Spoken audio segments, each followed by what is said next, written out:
Hey guys, welcome back to the Third Perspective podcast. I'm Corey, he's Such. This will be episode 41. Thanks for coming along on our journey today. And as always, the opinions expressed here are our own. Such, how you doing? Good, man. We're in the 40s now, man. 41 episodes. I can't believe Oh, we're already here. yeah, I know. It seems like just yesterday we came on and are uncomfortable talking to one another, and now we're uncomfortable in talking to one another in our 40s. Yeah, well, I mean, what are you gonna do? And you just got off a plane, eh?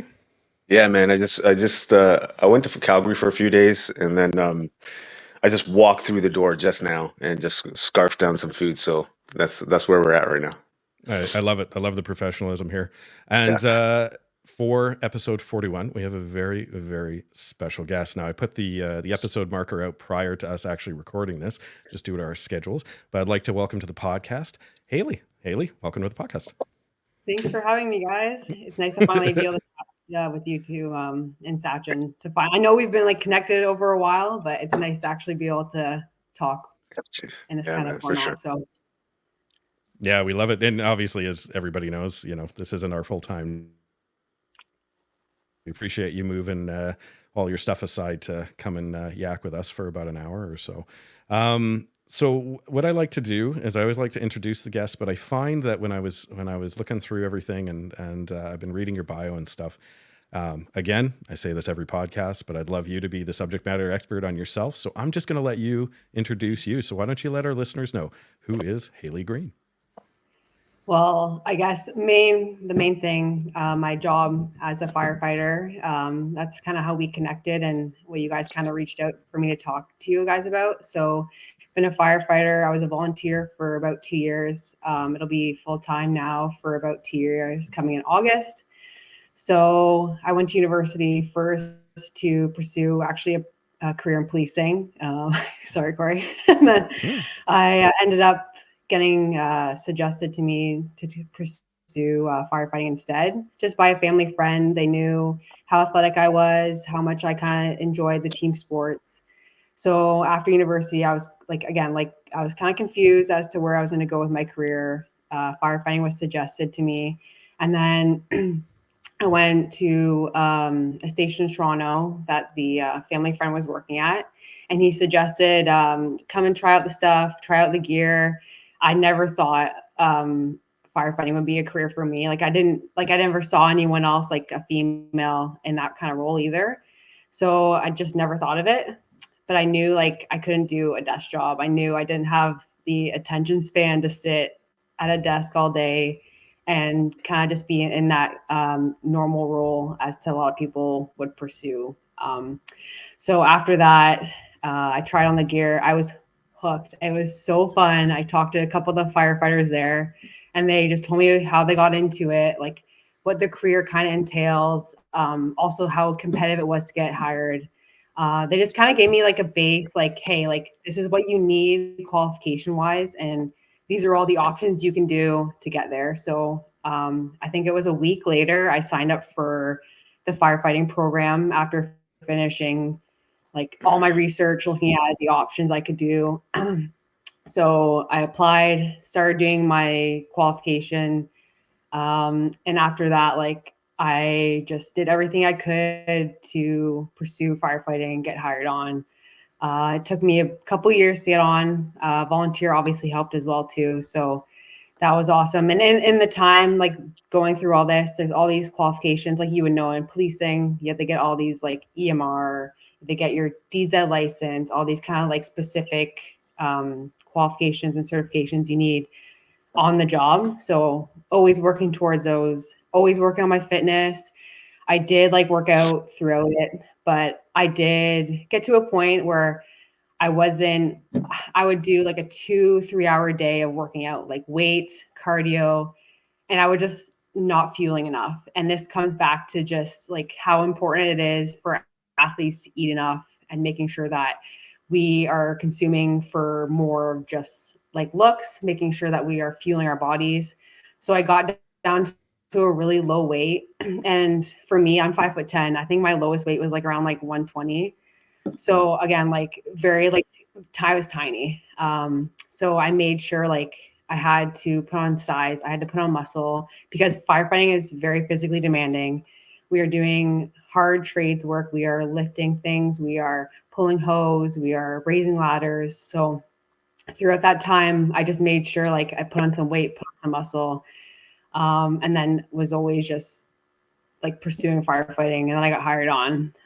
So I do have family in the fire service too. My sister is full time now. My brother's a volunteer. In my free time, I like doing endurance sports. As like Sachin's a bit like way more intense than me, but I am working towards like a marathon, and I do love like triathlons and just spending time with family and friends. My like really big passion is firefighters and like first responders mental health. I've been in a couple situations throughout my life where I've seen people who have really benefited from therapy, from talking about how they are like in their lives, how they're doing. And I just like being that person that people can come to and talk to about how they are doing. So I think like going forward, I will be focusing mostly on first responders mental health and like physical health as well, and just kind of trying to combine the two because I've seen the benefits of what exercise can do to someone's mental health, but also having that combined with good therapy. So I think that gives a good roundabout what I'm kind of about and who I am as a person. So Yeah, no, I love it. I think there's a lot to unpack there. I saw Such yeah, smiling and nodding along to quite a bit of it, so I'm sure he's yeah, got a heck of a lot of questions here. One question I want to ask, though, out of several that I have in my head, is I know you mentioned you were yeah, going to school, you were looking at being a police officer, first responder, and then yeah. did you decide not to do that? And if you did, why not? I decided I just spoke to a couple cops about what the career was actually like. And I just think when I talked to firefighters, it was more of who I was, like that kind of job role, working in a team environment. I really loved. Like I love the fact that when I go to a scene, I'm with my captain, my driver, and I have a partner in the back. Like I really love that dynamic. I grew up playing team sports, so it's like okay, like I'm part of a team again. I really miss like being in that team dynamic. So it kind of just naturally like I finished playing like hockey, baseball, lacrosse growing up, and I really craved like being in that environment again. So I know obviously with police, you guys have people who show up on scene after with you, but also like I'm always in a team environment, which I really like. And I just think like my personality like fits a lot better with firefighting. And there are some people who just really like policing, and there's some people who just like firefighting or being a paramedic. It's just I think my personality and who I am fits better with being a firefighter. Yeah, I know the old adage that always used to come around when I was new to my job was I wish I'd been a firefighter so I could have had two barbecues and two sleepovers and then had days off. So how different is that for everybody who might still have that old mindset, perhaps maybe in my profession? How is it different than that? Like, what is it that we don't see? Oh, behind the scenes, it's like at the station we cook together, we like clean the station together, we hang out, we work out together, but also like I enjoy that dynamic a lot, just like the station life as well. But also like when we go to scenes as well too, like you're always in a team. Yeah, like being at the station again, like you have like I'm there for 24 hours, right? Like it's a weird trying to explain it to people is very like odd because like I show up at 7 a.m. and I stay over. Like we have like breakfast, we have our lunches there, we have dinner there, we work out there, we clean, we train, we do like fire prevention stuff as well too, and then we sleep, but we also get calls throughout the night. So it's a very like odd dynamic to explain to people, and you get like very close with everyone, and it's again like that team environment I like really enjoy. That and you get really close with everyone, like you spend 24 hours with them, they're like you're in like a family, right? So I always feel like when I go to work, like I see my best friends, I get to work with my best friends, and it's like a little family. Mm. Such any thoughts when you were younger about being a firefighter? Kind of want to be one now. Yeah, I was gonna say I'm not. She's selling me on this here. She's selling me Oh, on this. everyone. No, I mean, I think when I was a kid, like many people, you know, when I was really young, it was either a cop or a firefighter, but those things shifted pretty quickly. Mhm. But I can relate to what she's saying, like in terms of being an athlete and having that team environment. I feel whenever I had those team environments at my workplace, I always felt better. Mm. I always felt Yeah. like I worked better. I functioned better with the proper team around me. And so, I mean, I can relate to that, man. That sounds awesome, to be honest. And you get to your shift 20. You're there at 7 in the morning. You're hanging out with everyone. You're eating whatever, and you do your calls, and also the outreach that happens with firefighters, I think, is pretty awesome as well. I don't think policing does it as much or as well as firefighters. The outreach, and so I think there's something that can be learned from various different aspects of that profession. Yeah, absolutely. Yeah. I think Yeah, I love it too. It's sorry, go ahead. no, go ahead. I love it too because it's like just the mentorship and being around people. I have captains who've been on for like 20, 15 years, and just being able to learn from them, learn from their life experiences too, because a lot of them come from other jobs, come from trades, come from maybe nursing, paramedicine. So like I always see like we have all these different life experiences, and then we all come together as this team to go and provide a service for the community, which is like awesome. And also get to learn a lot of things from people from so many different walks of life. And the mentorship is so good that I get to receive at work and training as well too. So it's a very exciting career, and it's always different too. Yeah, from your standpoint for the mental health is sort of what I was talking about. Is I know in my profession we're kind of playing a little bit of catch up. I think we're understanding the importance of what's happening, and that's mainly due to the after effects of what's happening. I think we're identifying things that used to be considered normal after a career, or the way that we used to deal with situations that even at the time we didn't realize was dealing with those situations. It was just kind of chalked up to a personality type rather than a way that people were being affected by the career.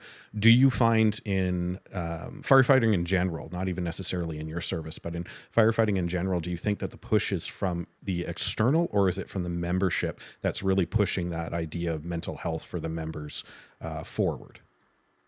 I think it's a bit of both. Like I find that departments are getting like a lot better services. People are speaking about situations and calls after that they happen, but also like just having people in your life too to talk to about these kind of things.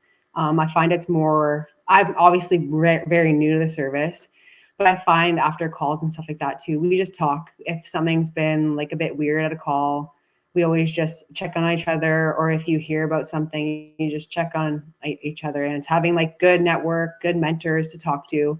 And it's not even just like at my department and like after a call, it's having like family or friends or mentors that you can talk to that you trust as well too. But I think it's becoming more talked about now. Also better services are in place as well too. And anything in like anything always can be improved, right? And I think it's moving in the right direction. And I look forward to like being able to see it change and people be more aware of their emotions and being comfortable to talk about those kind of things as well too. Because like the best thing is checking on each other after calls that are like difficult and being okay to talk about it, but also like knowing that there's services out there and being like comfortable to reach out to those services before it happens, like before you get in that crisis situation, to have that groundwork in place. So if you get hired on and you start with a therapist, say a couple months after, then they have your like base. They know like who you are as a person, and going forward, they can kind of notice if there's any changes, or even if you already have that relationship in place.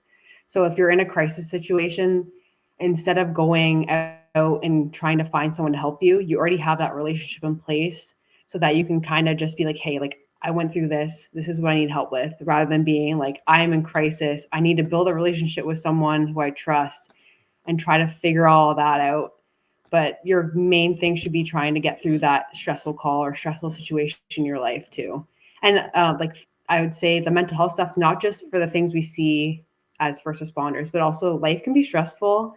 There's things in life that you're trying to like manage a call that you saw, and you're trying to develop and like work through that, but also like life happens and you're trying to work through the life stressors, so it's kind of like hard to manage both and work through both. So if you're able to kind of have someone to help you out with that, or have a good like support system, it makes it a lot easier.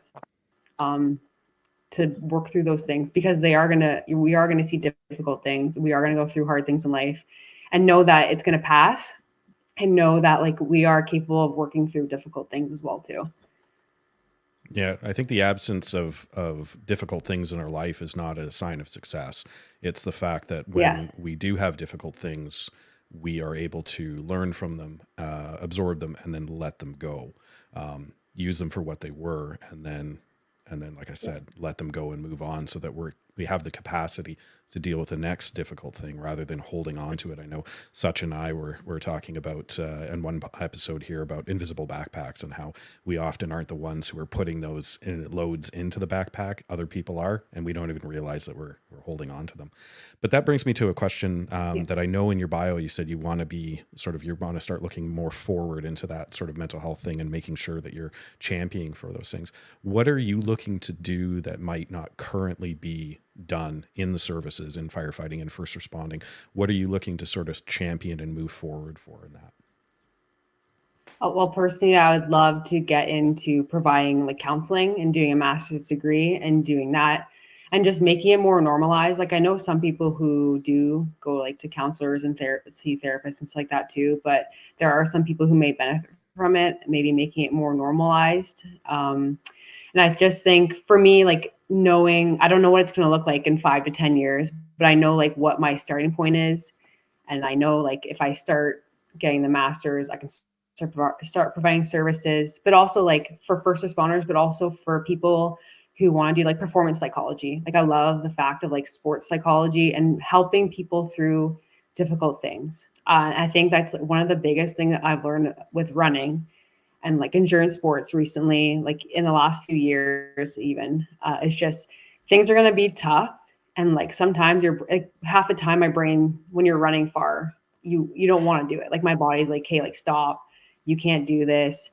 Most of the time it's just okay, a couple more kilometers, and then I'll stop after 5K, okay, and then like get to that 5K, and it's like okay, 10K, and then you kind of just give yourself a goalpost every like couple of whatever metric you want to use, a kilometer time. But I think that just like having that extra edge of like performance psychology wouldn't be big for a lot of people too, to like be able to push through and be more resilient in this profession, but also in life as well too. Having that like very good base of being able to work through difficult things is very important. And I find some people struggle with that, and just being able to push themselves and being okay, being uncomfortable. A lot of it's like endurance sports is like accepting the fact that this is probably painful. It's going to be painful for a bit, but I know this pain's not going to last forever. So as long as I reach my goal, and like obviously pain is not like, oh, like my knee is like popping out kind of pain. It's like, okay, like my legs kind of feel like lead right now. My brain's telling me to stop, but like how do I push past that barrier? Because even at like calls and stuff too, it's like you're working a structure fire for a couple hours, and it like your adrenaline starts to wear off, and you kind of get tired and stuff like that too. But it's like, okay, like I have a job to do. How do I continue to push myself, not only like in my job, but also like in sport as well too? So I think combining the fact of just first responders, but also the resiliency factor, and how do we like make people more resilient, and also like able to work through their emotions better, and things that we see on scene as well too. I have a question for you regarding that, because Hailey brings up the idea of performance psychology and things like that. Without putting you on the spot, obviously, if you don't want to answer, are you or have you in the past utilized some sort of performance psychology in order to get you to push forward in your challenges and your goals?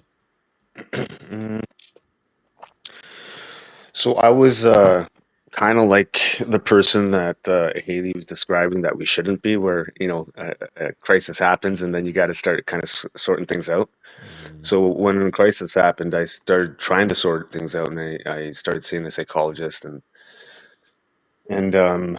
various other people. But when I saw the psychologist, I don't know where I had the wherewithal at the time, but I knew I was an active guy, so I made sure that she also had expertise in sports psychology, so that at the time that I would need any sort of added benefit, then I could kind of do that. So if someone's looking for a Yeah. person to support them like a psychologist. Look at the wide sort of range of things that you want to do in your life and then kind of select someone accordingly. Now, having said that, have I utilized people from a performance perspective? Not so much my psychologist, but I've had performance coaches before here and there, and they're friends, right? So like I would just talk to them to have an understanding of how to push. And it's different for everybody, right? Like to get to that level where they want to get well, push through their own barriers, right? And Hmm. to push through your own barriers, you have to first find what your barrier is. And if you're not even willing to see where the wall is, um, you're never going to know how to push through it. So I think, all like Haley was saying, ultra endurance is very beneficial, but it's not just from a physical perspective, but from a resilience perspective. If you're intentional about what you're doing, you can actually create resiliency after one running event, right? Like say you're running a marathon, you can create resiliency through that process because it's not a physical endeavor. It is a physical endeavor, but it's just as much a mental endeavor, Hmm. right? Because you're creating a psychosomatic event, right, in your brain by pushing your body for 10 hours or whatever the case may be. So now you've created the environment where, okay, well, I've got an environment where resiliency can kind of be had, but then you have to do the appropriate things after that event to ensure that the resiliency stays in and takes effect. Yeah. So that comes in with the nutrition, sleep, rest, and all the other things. So a lot of people don't know these things, right? Because a lot of people don't pay attention, a lot of people don't try, and a lot of people don't think or see value in really pushing themselves. But man, I was a dumb shit 4 years ago, 5 years ago. And Hmm. now I absolutely think entirely differently and very nuanced. The level of clarity is very different for me because I've been pushing my body and allowing myself to create that resilience. Yeah, it's interesting because I find in God, I was going to go through the entire podcast without saying that's interesting or it's interesting, but there we go. I found that the mind gives up way before the body does, and Yeah. it's almost like we're at a point where it's not that we can't go on, but we allow ourselves permission to give up. And I know when I'm programmed at work, I don't give up. I keep going, even if I'm a walking zombie, as it were. But in my personal life, I'm not so fantastic with that. Sometimes I will mentally give myself permission to give up, even though I justify it as something else. Oh, I tried. Or, you know what, this just isn't for me today. Or, you know what, I'm gonna take a wellness day. I'm gonna make sure I do, self-care today. And I don't want to do anything that's difficult today. But as you were saying, when you were, I won't use the word that you said 4 years ago, but when you were doing that and you were so passionate about it, you were almost like you were pushing all of this stuff together. I can't get it on my camera here. You're pushing all this stuff together, and then the aftercare and the way you were dealing with it was almost throttling it. So you were shoving all this Mm, effort into it, but the results weren't coming out the other side because you were throttling it. And mm. and I think that as you've said and you've discovered, you're so much better for that now because there's not that throttle anymore. The effort is going in and the effort is coming out on the other side. So, Yeah, I mean, to what you were saying, I just want to add a little piece. So yesterday I did run 50K, right? I was in Calgary yesterday. I was planning to do it outside, but the night before it had a dumped like a bunch of yeah. snow, and it Yeah. just Welcome dumped. to And I was like, Calgary. what? Ooh. I woke up, I look out the door, I go, what? There was no sidewalks, there was nothing. Like I was like, okay, I guess I'm going to the gym, right? And so, but then I kind of I recalibrated in the moment, right? So for me, it turned into a different workout. So for me, I was focusing on something else rather than what it would have been 48 or 50 kilometers on the road. I shifted it to more of a focus workout or a training day so that try running on a treadmill for 5 hours. You're Yeah. distracted like crazy. Like it's Yeah. ridiculously how Hmm. distracted you can get. And Hmm. it's for me, it's a lot, I don't want to say easier, but more fun outside running on a trail or just even on the road. It's more fun. But on a treadmill, it's not. It's absolutely boring and all that. So I was focused on that part because I know how I get when I get bored. And so I was fighting that battle in my head the entire time, right? I'm on this treadmill, and it's so to the point where you were saying about feeling things. I was feeling, the fatigue and the tired legs and all the things. And sometimes in those moments, I'm like, okay, I'll give myself a break. I'll take it easy, and then I'll stop, right? So for me, the whole exercise of what I was doing yesterday was to combat that one part, if that makes sense. Yeah, totally.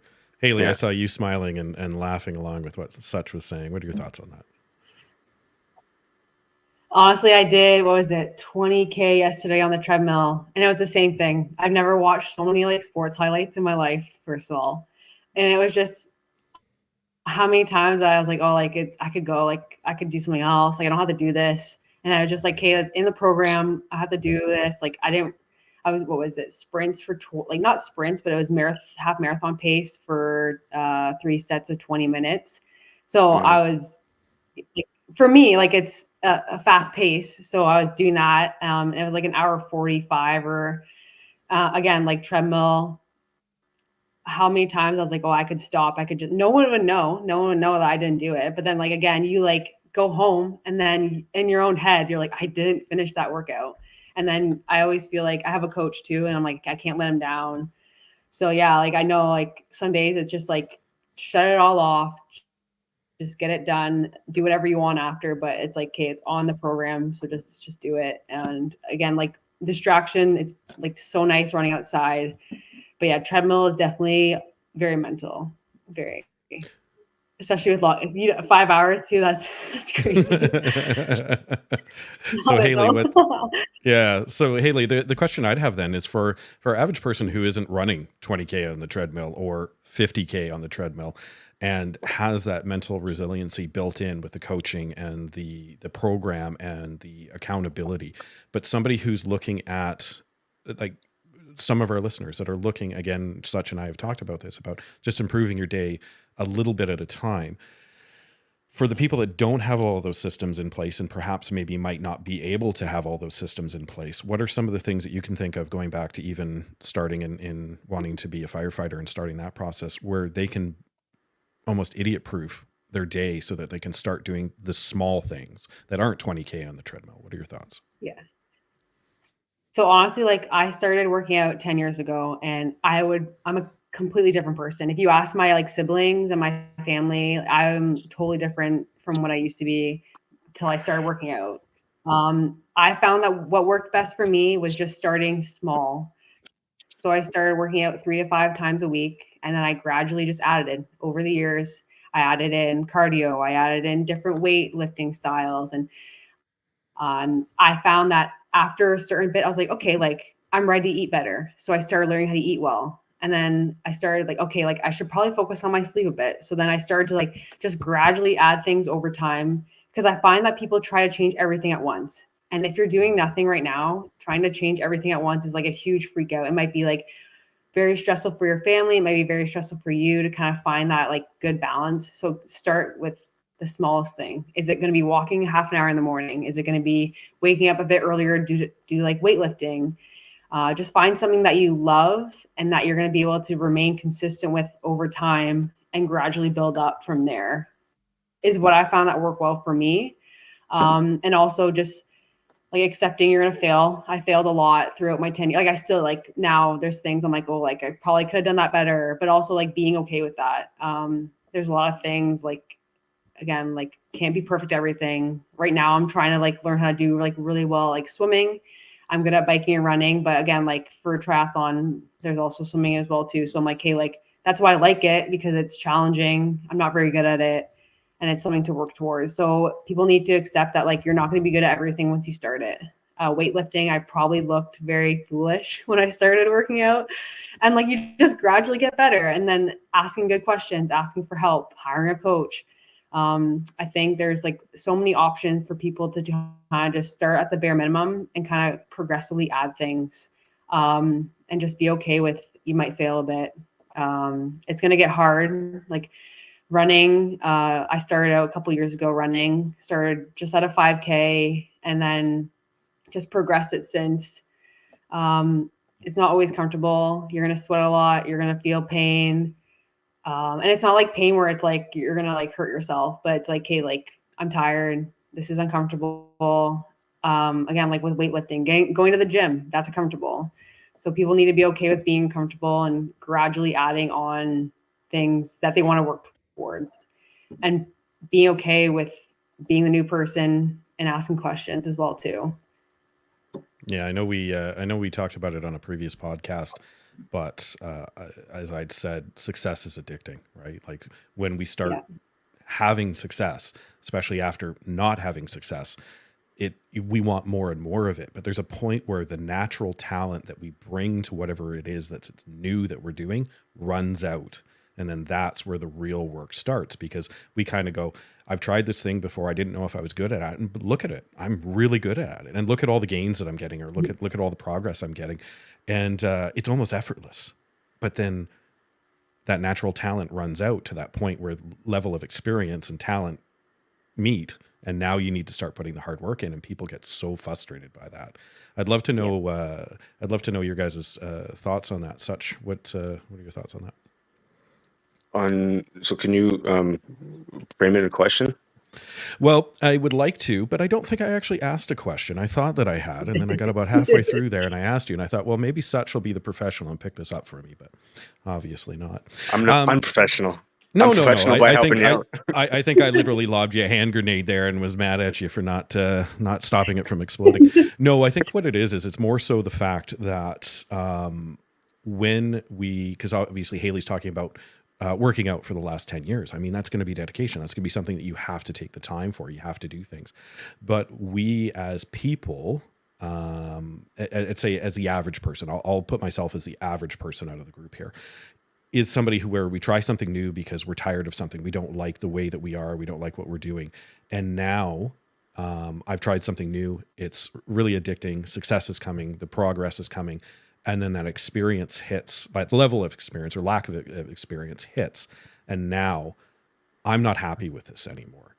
So I guess my question is, I know Hailey's talked about doing it incrementally, but what are your thoughts on that? When we hit that level of a lack of experience where our natural talent doesn't take us any farther and it gets hard, I'd say 90% of the people give up. So what do we do to not be that 90%? What do we do to be that 10%? Yeah, I guess like if we're talking about fitness, look, I mean, Haley and I are probably outliers, and most people probably won't go to the extreme or to the dedication and discipline that's required to do what we're doing. So having said that, and just in general, I think it's very important that people understand who they are, right? What kind of people they are first before they engage in anything. Because like I could be talking about running this, that, and the other, and then I'm talking to someone else, and they're like, "Man, I just don't like exercise. I don't give a shit." Like I could be talking all day, it doesn't matter, right? So I think what's important is understand who you're talking to, what you like. So if the person you're speaking to is this, I just want to lose a couple pounds. Okay. Now, why do you want to lose a couple pounds? Because there's always going to be a reason why they want to lose, let's say 10, 15 pounds. And they might just say to look good, but eventually it gets to the point where they want to be healthier. They want to live a better life. And now you got them in. Now because if you don't gear them down into understanding the real fundamental reason why they want to do a thing, they're going to be at the superficial level and they're going to jam out real quick. So if you dig deeper and have them understand why they want to do that thing and then guide them through that. So, okay, you want to lose 20 pounds because you want to live a healthier life, maybe be around for your kids and this, that, and the other. Okay. Now you've started the process of them engaging in the game. So now you can start kind of guiding them and escorting them through the process. I hope that makes sense.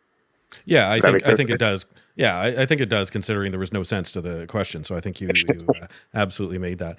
Hailey, I want to draw it back a little bit to the firefighting side of things, because I know, as you said, you got hired on full time in 2022, but you'd volunteered prior to that. And obviously, from your perspective as somebody new coming into firefighting and the service and things like that, do you find, because I know there's a lot of tradition when it comes to firefighting that's not necessarily in the other first responder roles, do you find that people that are now coming in are still as dedicated to making that their career and who they are? Or do you find that there's a bit of a shift with sort of the people that are coming in, that they come in and they're more willing to acknowledge that it's not who they are? Depends on the person. It really depends on who they are and like what they see in this career and how I like with any career, how dedicated they are to it. I think it really depends on the person. Personally, like I love the traditions. Like we have certain things, even at our department that we do, that are different from other departments. So really like trying to respect those and make sure we like carry them on as well too has been important. But yeah, I think it really depends on the person and like what they're kind of looking for in the career. With any like job too, it's, are you going to continue to work on things? Are you continue to grow? And again, like any like person as well too, it's, if you're given like everything and it's just like you sit, it could be so say like someone gets a base admin job and that they're okay with that for life, and like you get hired as a firefighter, they're okay with just being with like a firefighter for life and doing whatever they have to do just to stay there. Or you get the firefighter who's like, I want to work on my fitness, I want to one day be a captain, or do I want to be a PC one day? And it's kind of this, I would say, relating back to like the person and knowing themselves and knowing what they want for their life as well too. And I know Sachin said it too, like just like I think the biggest strength that people can have is kind of like knowing who they are, knowing what they're interested in, their goals as well too, and having things that they look forward to in life. Knowing that yourself makes everything clear in life. And like I know like sometimes it's going to be like muddled and like things get difficult, but being able to be like, hey, like this is what I want for my career, this is what I want for my fitness, this is what I want for my family life, this is what I want for my relationship, makes things like a lot easier. But yeah, for the tradition stuff too, it's, I think really depends on the person and how much they want to continue bringing that on, and depends on like the culture that you have at your department. Like my group, we cook together, we work out together, we really enjoy that team aspect. And I know like other like departments or crews and stuff like that too, they don't do everything together. But for us, it's like very important to have that dynamic, because then I go to a scene and then you kind of like you know that everyone has your back, everyone trusts each other, and everyone's like willing to work just as hard as you are. So Yeah, I think, and again, this ties into sort of what the topic I wanted to talk and touch base on, which is, who are we? So I know for in my line of work that we'll get people that are eager, they've come out of training, they've been sometimes spending years trying to get hired on and try to make this work, and they go off and they go for training for 6 months, and it's never known until the end of the day whether or not you're actually passing, and then where are you going, and now you need to know, and they get to where they're going. And I don't think it's any different now with a different sort of crew and generation that's coming in, but they define themselves by the struggle that they've had in order to get to doing what they're doing. And there's almost a disconnect when they realize this is not what I wanted. It's not bad, but this isn't what I thought it was going to be. And there's a lack of identity then at that point, because they want to identify themselves as what they do. I'm a police officer, I'm a firefighter, I'm whatever. And I wanted to really explore, where does that sense of identity come from? And like I said, I know that you just started. I know Such is at sort of at the end of his career. I'm getting very close to the end of my career. So I wanted to talk to both of you about that, about who are we? Where does that sense of identity come from? So Hailey, I'll ask you that first. yeah, I think a lot of it too is like knowing that you're allowed to have other interests outside of your work. And I know we put a lot of emphasis on like, I'm a firefighter and I love my job and I love I love going to work, but also like I'm also athletic. I'm also a sister. One day I'll be a mother and a wife and all that kind of stuff too. So it's like having like, yeah, that identity as a first responder, but also like I have a lot of other things going in my life. I have a lot of other friends outside of just work, but I do have work friends, but also having goals and interests outside of the career as well too. Because your whole life, I can totally like however long I was pursuing firefighting, it was my life. Like it was interviews, it was working towards certifications, like my whole volunteering, like being a volunteer firefighter too. Like my whole life was like put towards this career, right? So then once you achieve this goal, it's like, okay, like what do I do now? What's next? So it's kind of refigure out, who am I besides this first responder that I just achieved this goal of getting this very competitive job. But like now I'm allowed to have different interests and like I can have other things going on in my life and I think you really need something that a lot of people who go into the profession are kind of like type A or like need things to work towards. So I think finding something, again, like either if it's athletic or if it's like educational or it's like building your own business, whatever you need to do, you just need a new challenge or something to kind of like work towards. Because end of the day, like we have like all of us are in professions that's like they pay well. It's like your end goal of like profession. We're not going to switch, right? Like I'm going to retire as a firefighter. You guys are going to retire as police officers, that kind of thing. So it's like, okay, what else can I do besides just this career? And you're allowed to have other things, allowed to be whoever you want to be, other interests, but like you have to put that work in to realize like what you actually want to do outside of the career as well too. Such thoughts on what Hailey was saying. Yeah, I think it's super important to diversify your personality so that you aren't siloized in just one area. Because I was for a number of years, and when you get to a certain point after a number of years and you kind of identify with yourself as a certain thing all the time, there comes a time when or at least for me, I became disillusioned, right? And when I became disillusioned, I had nothing else around me because everything was invested into what I was doing. And so it knocked me down for a bit, right? Until I started recultivating different areas of my life, running or engaging with other people or charity work or whatever.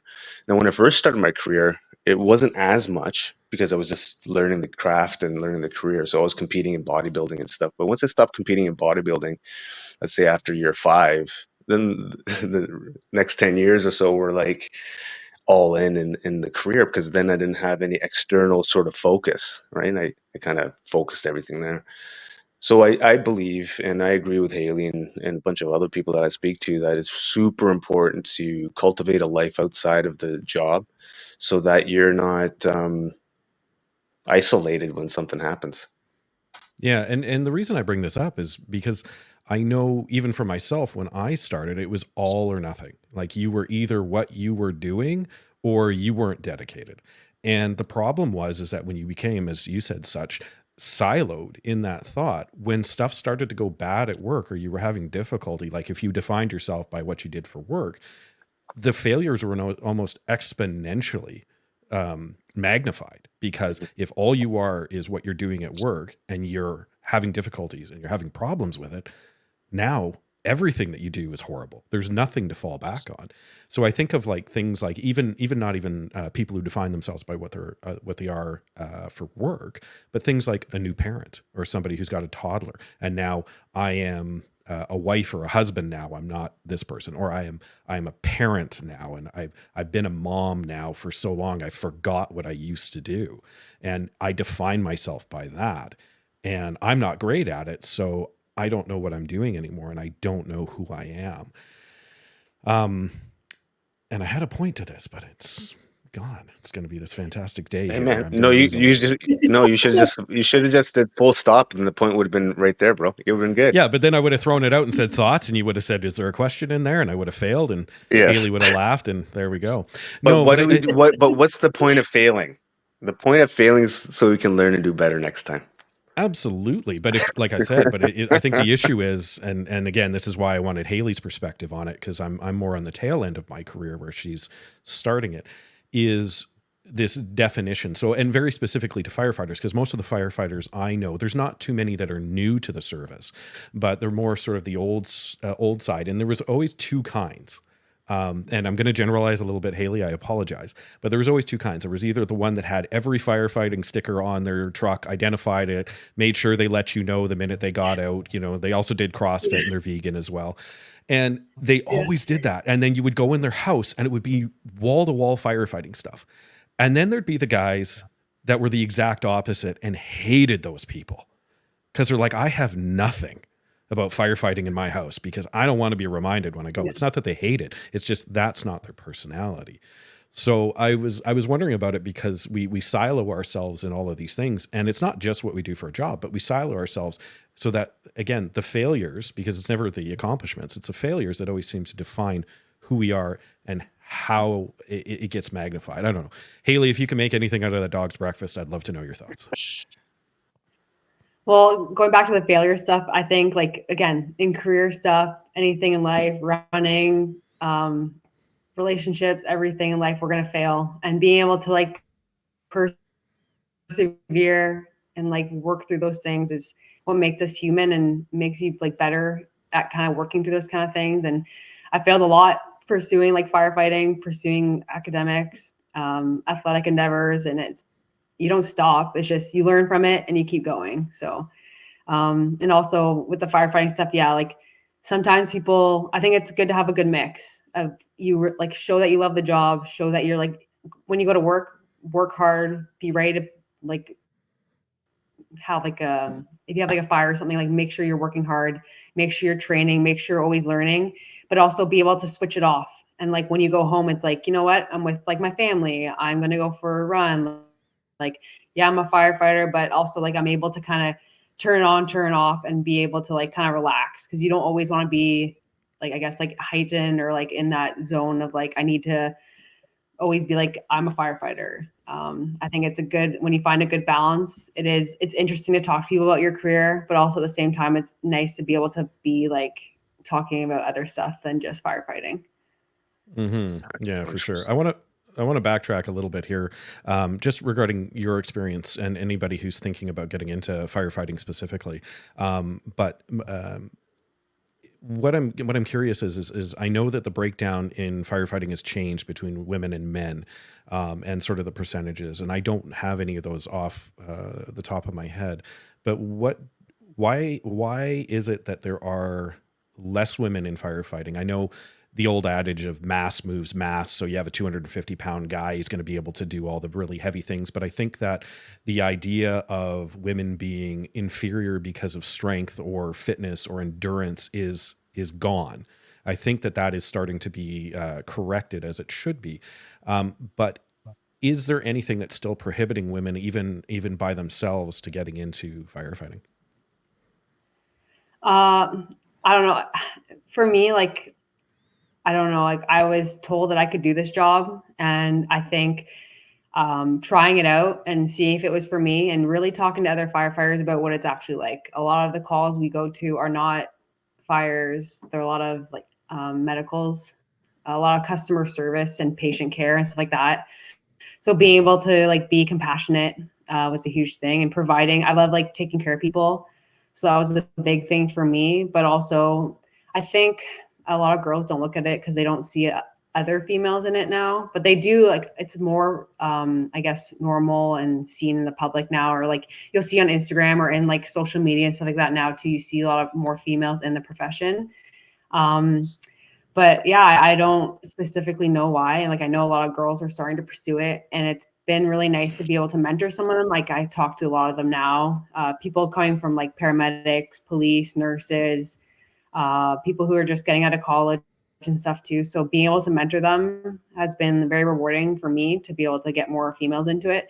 But yeah, specifically, maybe it's just traditionally seen as a male job, or that people don't think like even with a lot of fitness stuff too, like people, especially females, they don't feel like they don't fit in, or like they're kind of scared to start out in the weight section, or like trying to get into this kind of career. So maybe it's just intimidating. But having people like myself and other females who are in the profession are kind of showing that we can do this job as well too has been really, really good, and kind of like highlighting that. So I do encourage more females to get into it. It's a great job if you like the team atmosphere, if you're active, if you like helping people, but also like just talk to other firefighters about what it's really like in this job. And maybe that could be helpful for more people to get into it. Yeah. Do you think that people should be talking to the new people, or do you think people should be talking to the old people to see whether or not they want to get into it, like the people that have been in the service for a while? I don't know. It depends on like how that person kind of took the career, right? Maybe they had a couple bad calls and they don't like firefighting anymore, or like maybe they had a bad experience. But also, there's firefighters who love their job and they retire at 30 years, and they absolutely like this has been like my dream. Like I think it just depends on the person and if they really enjoyed the job and how they kind of took it. But if people want to talk to me, it'd be beneficial to kind of like learn how I got into it and all the qualifications and stuff like that too. But also it would be good to see someone who's been on a couple years to see like what the career was like for them as well too. So it just depends on the person, how they like their job kind of thing. Yeah, I know, and I know as myself and such are dads to daughters here, and I know at the beginning when my daughter was born, I thought, oh yeah, if she follows me into my career, that should be fine. And now I'm like, nope, no, I don't want her. But I'll tell you, one of the careers I was thinking, I'd like to know such's idea on this is definitely firefighting because of the progressiveness that's ended up happening in a lot of the stuff that's coming in. But I'm almost want to encourage them to go into firefighting. Such, what's the thoughts with your daughter there? I want her to do whatever she wants. I'd support her in anything that she wanted to do. I don't think I would guide her in any specific way that I want. So this is kind of how I look at parenting for me.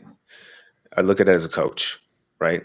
So I look at my daughter and I observe her personality, her the things that she likes, and throughout time, obviously I'll kind of keep tracking it.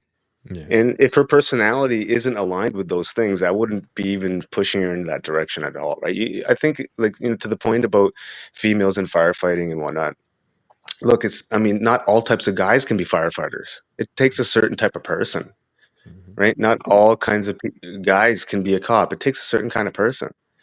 So now if you're looking at a certain type of person and you have to look at a certain type of female, that gene pool drops because it requires a certain type of person.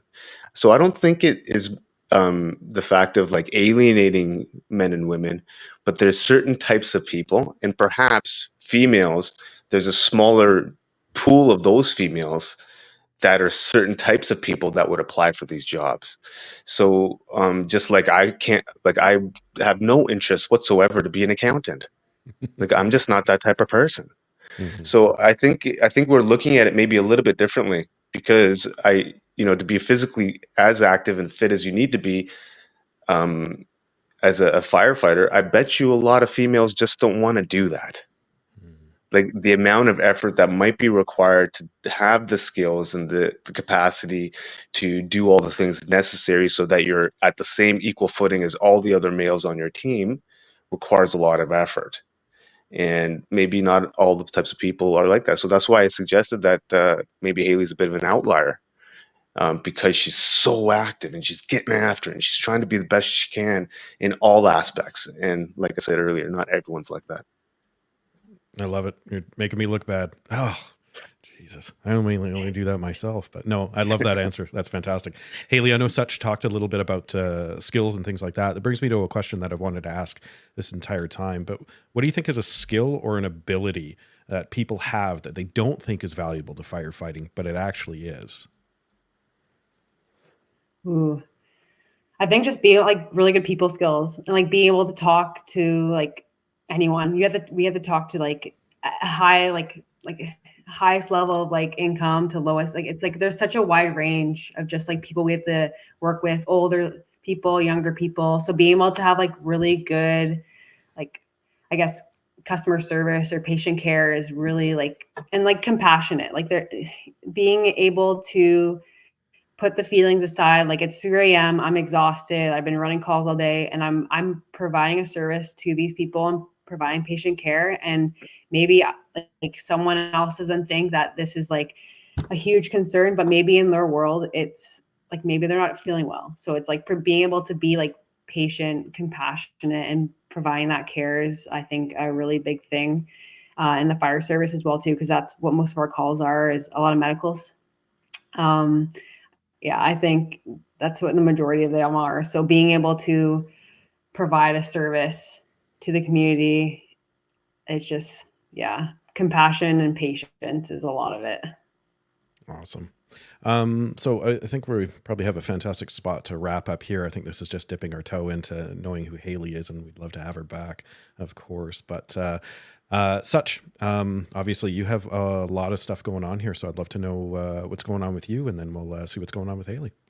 Yeah, man. So what's going on. June 5th is what's going on. So starting June 5th, I'm going to start running 60 kilometers a day for 52 days. I'll be running here in the lower mainland of the Vancouver area for the first little while, then flying off to Edmonton in July, running from Edmonton to Calgary, then fly to Toronto, run from Toronto to Ottawa, and then fly to Halifax and run to Halifax, and then finish up here. We're going to be doing all of that to raise awareness and funds for various different mental health charities and initiatives across the country. I've created a Such in Motion fund. So anyone who is tracking what I'm doing can donate to that fund, and we can issue tax receipts now. So what we can do with that sort of lump sum of money, we can start at the end of the year passing that around to various different charities. And we're also planning our still got to figure out the name of it. It was called the Night to Inspire, but I think I want to change the name because it won't be a night. It'll be a bunch of nights. So we're taking the event that we held on the 30th of March with the TED Talk style evening to Ottawa, Toronto, and Halifax in the fall. So we're going to have 3 days where we're going to bring these speakers and create an environment where people can come together, hang out, have some food, hear some wisdom and mental health stuff from some people, and then connect with some people. So that's the plan. We'll be rolling that stuff out in the next few weeks, and yeah, buy some shirts. I love this. Now I want to put it out to the hive mind here. I want to see what is a good name that's not a night to inspire for what Yeah. Such is doing. So hit us up. Let us know. Such is not going to pay you if he uses it. I'm sorry. It's now copyrighted. Such in Motion. But I'll give you. We can get a picture together. Well, fantastic. That's usually a $50 value, so that's not so bad. I'll sign it too. Ooh. All right, Hailey. I'd love to know, what do you have going on? What do you have coming up? And more importantly, how can people get in contact with you? Well, I guess for me, I have a half marathon coming up in Ottawa and a season of triathlons, I guess, coming up here. And hopefully by the end of the year, a full marathon. And that's all I got sporting event wise. And to reach out to me, it's Hailey Firefit on Instagram. I'm also part of the Multiple Calls podcast team. So if you ever want to listen to our podcast as well too, and I know we'll shout you guys out there as well too, but if you want to really know what it's like to be a firefighter and hear some stories about mental health, fitness, resiliency, and the service, it's really good to kind of just connect with others as well too. And it's been great to reach out to other firefighters and first responders across Canada and being able to talk about their stories and the mental health and the fitness and the resiliency and just how much they like the job, but also they have other interests as well too. So just really getting to know other people has been really good. So if you guys have any questions as well too, like any listeners, feel free to reach out. I always love talking about stuff, so it's always good. Awesome. I love it. And obviously we'll put your socials link below. I know we've got it in our posts there, but we'll make sure it's up on the podcast as well. But Such final thoughts before we go on the episode.